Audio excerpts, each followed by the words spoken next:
session today, February 16, 2016. First will be our call to order will be our Pledge of Allegiance.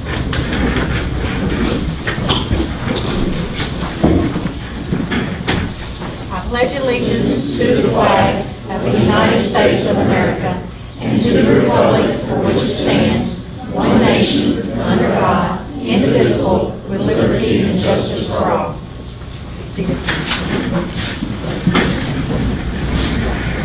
Okay, our board mission statement is the Nelson County Board of Education, representatives of our citizens and entrusted with their children, pledges to support the mission of the Nelson County School District by setting visionary direction through effective policy, oversight, and efficient resource management.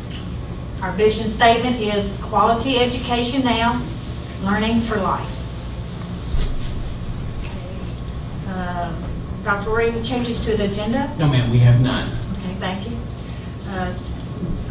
Next is our student and stakeholder engagement, and that would begin with our student performance.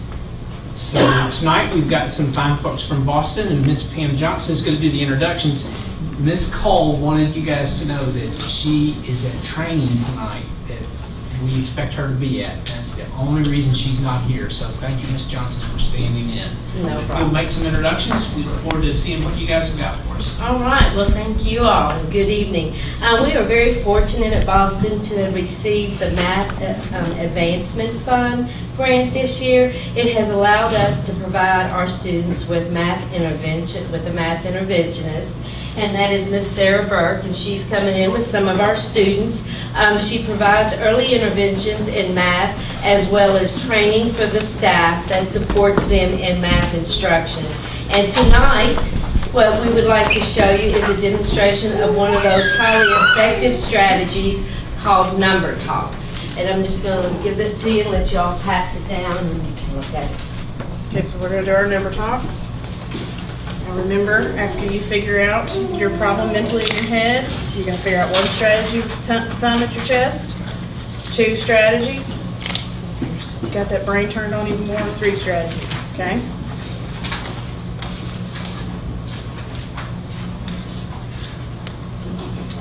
Give you a couple seconds to think about that problem. Think of it mentally. And do all the strategies we've talked about now. Okay. Jonathan, tell me your way of figuring this out. Alright, so you can do repeated addition, so you put 14 5 times.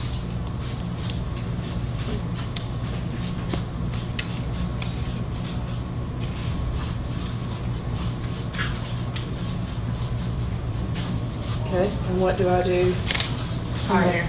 So 4 plus 4 equals 8. 4 plus 4 equals 8. And then just 1 4 equals 4. Alright, so 8 plus 8 equals 16. 4, just 4 by itself equals 4. So 4 by itself 16, plus 16. 16 plus 4 equals 20. So you take your 0 down to the ones place, put your 2 in the tens place. And here, am I main from? Yeah. Okay. You put your 2 in the tens place, at the top. 2 plus 1 equals 3. 1 plus 1 equals 2.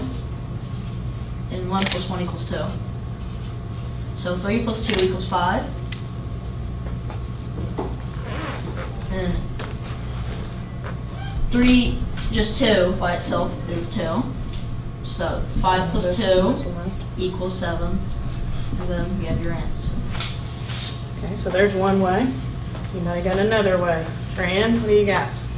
Base 10. Base 10. Okay, explain to me how to use base 10. Well, you can fit 14 5 times. What do I need to do? So What is base 10? Explain to us what base 10 is. base 10 is where Base 10 blocks? base 10 block. Okay, so what do I need to draw to show base 10 in 14? A tens block. So we're gonna make no 10, 5 chunks. just the 5 tens?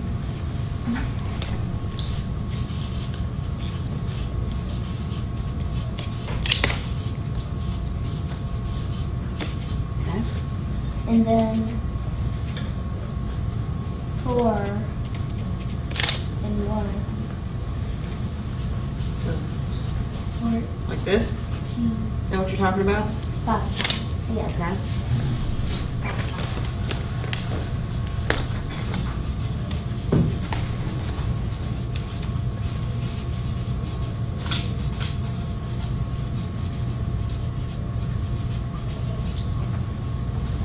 Okay, so what do I need to do with it now? Add all of the tens. Okay. So that would be 10 plus 10. Equals 50. 50 plus 4 plus 4 plus 4 plus 4 plus 4.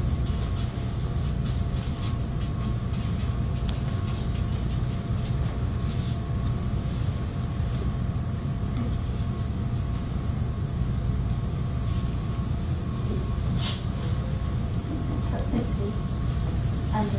There's this one. So what do we end up when we have 4 plus 4 plus 4 plus 4 plus 4?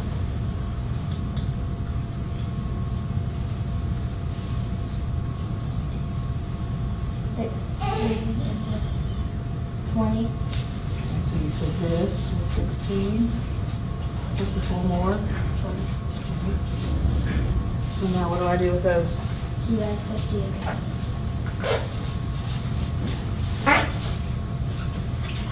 What's 50 and 20? So, Okay. So, what is my final answer for this? 70. So, this is just 2 simple strategies. We have many other ones that we use within the classroom. This is 2, and the other 2 I bet have come up with some really good ones. But I know they practice it all the time, every day, so it's been really good. So, really easy way of using mental math and getting them rolling. So we're going to let Miss Jenna take over now. You guys did a nice job. Thank you very much. That's kind of tough in front of a lot of people. Before you leave, a question. Oh, yes, please, if you have any questions. Just a question. So, what was your name again? Rayan. Reagan? Reagan, I'm sorry. Ray Ann. Rayanne. Okay, I'm sorry again. So you were talking about the base 10. So in class, as you're doing this, do you use manipulatives? So do you use the base 10 blocks and the 100 blocks? No, so all of it is, but it's based upon the idea of that base 10 block being worth 10 of something, and then the individuals being singles. Okay. Any other questions? Okay. Thank you. Thanks, guys. Nicely done. So I think we have some good news now. I'm sorry, but will you tell us your name? We didn't get to hear you introduce. My name is Jenna. Okay, Jenna, thanks. Bloomfield Elementary School had a Dreambox Challenge last semester, and we had 20 students who are going on a limo ride in February to eat lunch in Bardstown as a reward. The Bloomfield Middle School Beta Club will be attending the State Beta Convention at the Galt House in Louisville on February 17th through 19th. There are over 69 middle school students attending, with 40 of those competing in competitions ranging from art, poetry, photography, and other academic areas. 7th grader Brooklyn Roller is running for state champion. Our Boston Middle School academic team took first place in the Future Problem Solving competition and third place overall in the District Governor's Cup. They participated in a regional competition on the 13th of February. Students from Horizons Academy are working with students at the Early Learning Center in Foster Heights. Ashley Smith, Paige Thompson, and Billy Girdley are working with students at the Early Learning Center. Courtney Wilson and Sarah Beth Lampkin are working with special education students at Foster Heights. Many of these students are planning on pursuing careers in education. We are very thankful to have this opportunity to serve other students in Nelson County.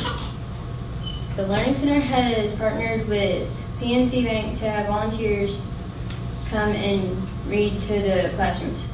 The program is called Grow Up Great. We are looking forward to having new faces spend time reading to everyone. Foster Heights Elementary 5th grade students have been volunteering to work the concession stand for basketball games to raise money for science supplies. The students have raised $1,500 so far. Nelson County High School students Andrew Ackley won region for his weight class, and Will Hutchins won region in swimming for the 50-yard freestyle and 100-yard breaststroke. Congratulations to New Haven 7th grade boys basketball team who made it all the way to the championship game. They did a great job, but came up just shy of a win. This team has shown a lot of positive sportsmanship throughout the season, win or lose. We are proud of their efforts. Thomas Nelson High School senior Erica Clark represented Nelson County in the Distinguished Young Women's Competition at the state level and placed in the top 12 of all Kentucky counties. Thank you very much. We appreciate that. Lots of good news. Our next item is Expect the Best recognition. Each month, we recognize certified staff member, a classified staff member, a parent, and a student for the way they have gone above and beyond expectations, and so we want to take a few minutes to do that. What I'm going to do is read from the nominations for each of these people, and then we'll ask them at the end all to come up together, and we've got a small presentation to make, and we'd like to take a picture with you. So I'll go ahead and do that. First of all, our teacher, we want to recognize Mr. Charlie Cantrell, who works at the Nelson County Area Technical Center. Mr. Cantrell spent money out of his own pocket to donate to the CHIP Kickstarter campaign, and as a result, they sent his class $9 CHIP computers. The students soon began learning how to program them, and ultimately, National Public Radio interviewed Mr. Cantrell and his students as one of the only groups using the CHIP computers for educational purposes. Because Mr. Cantrell went the extra mile, not only did his students have a great learning opportunity, but they also received national attention as a result. So we want to say thank you for his work there. Our classified staff member is Miss Leah Mattingly from New Haven. She is the bookkeeper and secretary at New Haven, and as such is vital to the staff, students, and parents there. She always has a smile and is willing to help anyone who comes into the office. There are so many jobs that Miss Leah does that go unnoticed throughout the day, but we're grateful to have her as part of our staff. She's an excellent example of expecting and running with the best. Our parent is also a New Haven representative. Miss Elena Greenwell is the PTO president, and she works extremely hard to help support students and teachers at our school. She listens to the needs and wants of our staff and students. She coordinates our fall festival each year and is looking to increase parent involvement in the organization and plan for a spring celebration. She dedicates many hours to the school.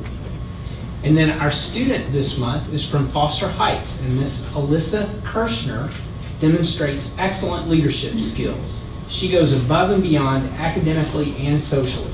Alyssa is always kind, courteous, and helpful to all of her peers. She does these things without prompting and without the expectation of recognition.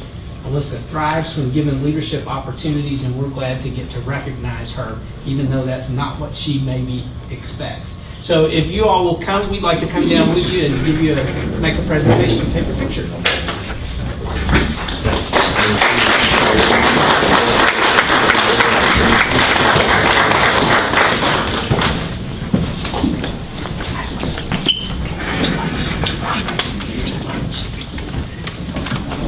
Intro. Good to see you, sir. Appreciate it very much. Always, man. Thank you so much. Gonna get close to seeing that? Yes, thank you. Thanks.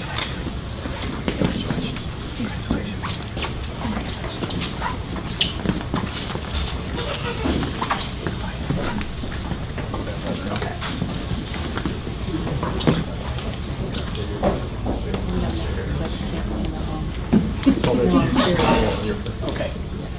We're gonna go quick, Tom. Okay, I'll move you back here. There we go. Just slide one out. Yes, I know. That's fine, that's perfect. Everybody ready? 1, 2, 3. That would help if you try to gear on it. You know how to work that, Tom? Morning. We're gonna go. On 3, 1, 2, 3. 1, 2, 3. I think we've got you. Hey. Good job. Thank you. Good job. Thank you. Thank you.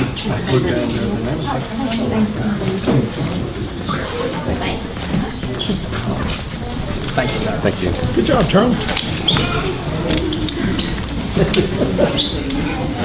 Doing good.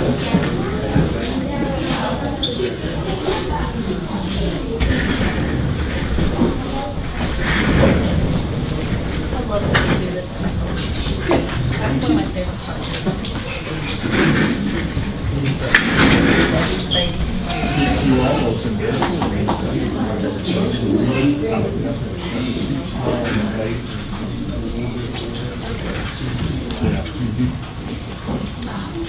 Okay, our next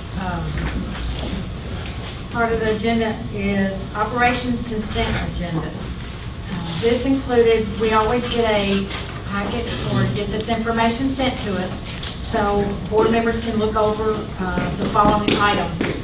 Personnel actions, treasurer's report, bills and claims, munis report, leave of absence, minutes from previous meeting, fundraiser request, and overnight out-of-state trips.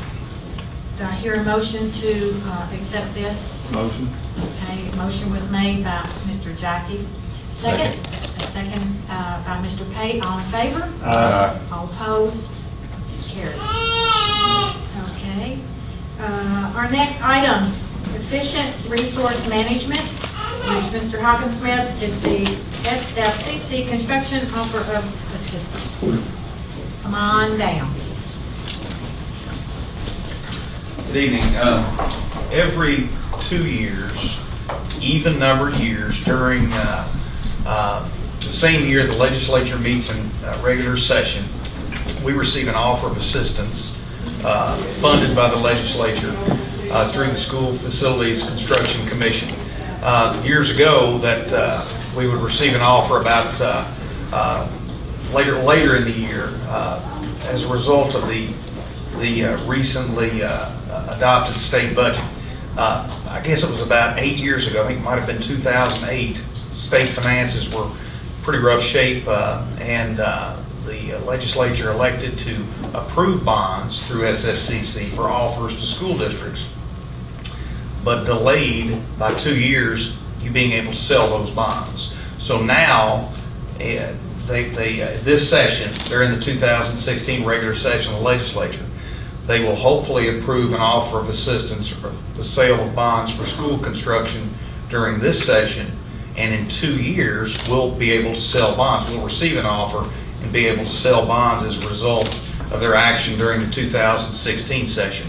The offer we have before us tonight was authorized during the 2014 session of the legislature. Does that make sense?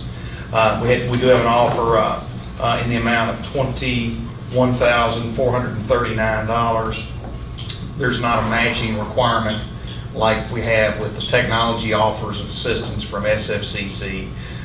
It's strictly funds that we can use to expand and extend our bond potential for construction projects, major renovations throughout the district for projects like we have underway currently.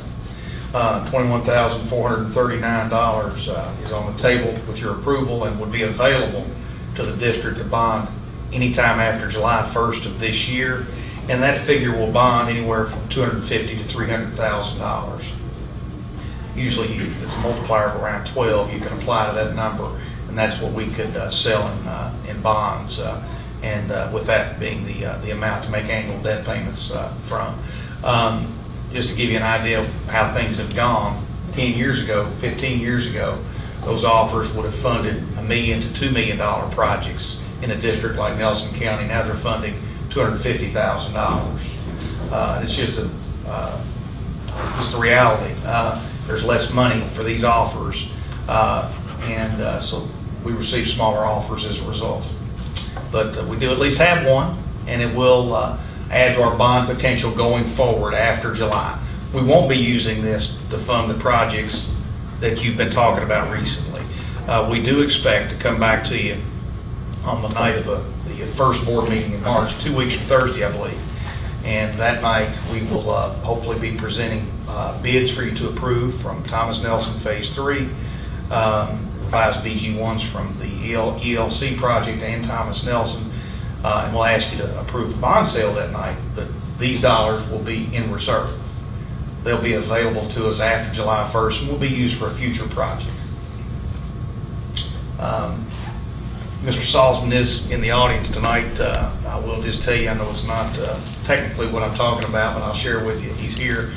We had a pre-construction meeting for the ELC project, and we are getting ready to gear up and begin that project. And again, 2 weeks from Thursday, we'll be back in front of you with bids for Thomas Nelson, revised BG1 for the ELC, and a bond sale for those two projects. Okay. Do I hear a motion to accept this assistant for construction? Meaning that it's not tied to anything. Well, let me say this. SFCC offers have to be used on your number one priority. So whatever I should have mentioned that earlier, whatever the district's number one priority is on our facility plan, we have to use those funds on that number one priority, whatever it is at the time that we sell those bonds. Okay. So it is used on this construction? It will be used on this. It'll be used on the top priority at that time. Yeah. Okay, when it, like in 2008, in the next 18. We should be finished. Yeah, we'll be Those finished. two projects that So we're it would be working on the on. next LPC, like, In 2 years, That's correct. correct? So, I mean, what we've got is we've got the Learning Center and the Thomas Nelson, which were two of those number one priorities, those category one priorities, I think they call them, correct? That's correct. And there were also some other category one priorities that were listed on the current LPC. It's just there weren't the additional bonding capacity to continue down that category one list. These funds here would be available down the road for those additional category one items. That's right, for whichever project. In is 2 next. years? Yes, that's correct. Okay. Okay, we got it. Thank you. Okay, I need a motion, please. to accept. motion. Okay, Mr. Norman made the motion. Do I hear a second? I'll second. Ms. Breeding, second. All in favor? Aye. Opposed? Motion. Okay, thank you. Now we go to Mr. Beck, and he's going to tell us how we're going to make up our days for 2015-16. Well, when we last spoke, we had fixed everything. But since then, we've had 3 weather events on February 9th, February 10th, February 15th. Fortunately, 2 of those we were able to use as best days and continue instruction. However, on February 9th or 10th, we were forced to call a snow day. What I'm here for today is not necessarily to get a decision from the board, but to give you options and begin the discussion on that process. We have a couple of options available to us. If we do choose to make this day up, our only option left at this point would be to add it at the May 23rd, which would be the Monday after we would have gotten out on that Friday. Our second option may be to excuse the excess instructional time. There's a precedent for the board doing that previously. We are required by KRS to go a minimum of 1,062 hours, but we also have to do that in no less than 170 instructional days. We don't have the option of going 12 hours a day and knocking that out in half the time. So our school calendars currently, at the bare minimum, the school with the lowest number of instructional hours would still allot us a 40-hour plus window. So, and that's even at the lowest. So you have several options to consider. My job here is to lay those out to you so that we can begin discussion on those. Are there any questions? Without the crystal ball, and Mr. Brooks said that he's in this whole game with the rest of us whenever it comes to figuring out the weather. we don't know whether or not there may be another day later this week, a couple of days next week. I mean, who knows? So it sounds like we need to kind of get through at least the next few weeks. If I'm thinking right here from listening to you, then we need to get through at least the next few weeks to see, are we going to miss another day that's not a best day, a non-traditional instruction day, that maybe gets tagged on to the end of the year like you said. I mean, it sounds like one option we have is if we happen to not miss anymore and have no more snow days, right now we would be going on Monday the 23rd, which we typically try and avoid having just one day into another week. Right. But it sounds like we have options where we could possibly look at that and say we've met our minimum number of instructional hours and minimum number of instructional days. That's correct. And it could be we forego that. It's just we don't know yet because we don't know if we're going to get 2, 3, 4 more days of snow. Yes, sir. Do we have to set something now? No, I would say we shouldn't. Yeah, I don't like the idea of having to set it. It's like it's set in stone, and then if something else happens, Yeah. it's just, I agree. I mean, I would prefer to wait and see if we're gonna miss another day or And- something. and again- Or whatever, because I think they were talking about next week sometime or something, so why bother? I mean, Well, you and know. also I think originally the calendar that was published, did it show the 23rd, 4th, 5th, 6th in May as being potential snow makeup days? That's correct, all the way to June. Until 10th. June. Okay, so, I mean, we've actually made sure to publicize that if we had another really bad winter and we had to make up a lot of snow days, that those could be snow makeup days there. It's just that, and I agree, I think if we wait a few more weeks, kind of see how this weather plays out. It You is still have flooding that could happen. Yeah, it is Kentucky, I mean, it could change tomorrow. And that way then, we might end up saying, you know what, that one day, we'll just incorporate into the other instruction we've already had, or we might have extra days, and the community already knows that we have the potential all the way through June 10th, Yes, sir. knock on wood, that we, So hopefully we'll yes, use that. but that we do have that as potential makeup days. So it shouldn't come as a surprise to people if we do have to tack on days at the end. I think one of the things, that we asked you to make a decision on the prior days simply because they were designated earlier in the calendar, and there's perhaps some discretion on when we would actually use them. But at this point, we're kind of out of discretion in terms of where they fall. So that, to me, takes off the pressure, takes the pressure off for deciding now on how you handle it, especially how early it is in the season. So we just kind of wanted to put the word out there, but also give you guys a chance to begin thinking about how we would approach that. But we'll keep people apprised as we go. Yeah, I think we'll do nothing right now. Yeah, I don't see any sense of it. No more questions? Thanks. Thank you very much. Okay, our next, let's see what else we got. Okay, our next item is the Frisky continuation plan. One of the items in your packet were the Frisky 17-18 continuation plans. We spoke briefly about these at the board working session, the budgets and the programs that are developed through our Friskies, and we have a couple of them here from our Frisky programs. These are approved at the school level by the SPDM Council. They are also approved at the school level through the Frisky Advisory Council too. So the last step in that process before the March submission is the review and approval of the board through your decision paper that you have before you. And that's what I'm before you today asking, is to approve all four of our Frisky continuation plans, with the understanding that because of the possible budget cuts that Frisky may be facing, that we may have to produce some amended budgets in the future, but we're right now moving forward with the budget numbers we were given is what we're going to use. Okay. Not going too deep down that rabbit hole though, do we have any idea what potentially is being floated as far as budget cuts and what kind of impact that would make on our Frisk services? Well, I think it's pretty much across the board 9% at KDE too, is it? And there's been a little bit of mixed messages, I think, because what we've heard most commonly is 4.5% cuts across agencies at the state level in the remaining part of this fiscal year, and then 9% cuts in the 2 years following, the 2 fiscal years following.